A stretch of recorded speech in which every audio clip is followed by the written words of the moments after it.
Dapat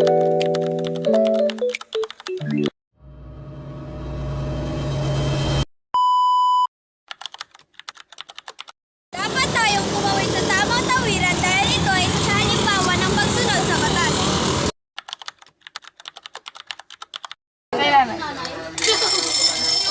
Hello anak, kamusta na kayo dyan? Hello, Ma.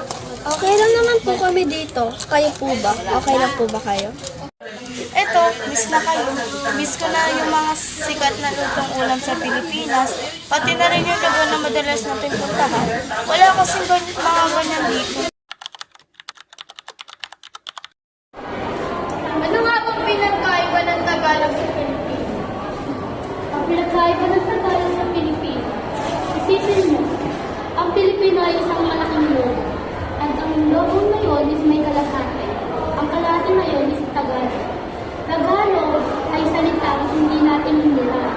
Ang Tagalog ay galing sa ating mismo katutunan. Ang Pilipino naman ay may ibang lingwahe roon hiram natin, kagaya ng sa Espanyol, kagaya ng kutsarita,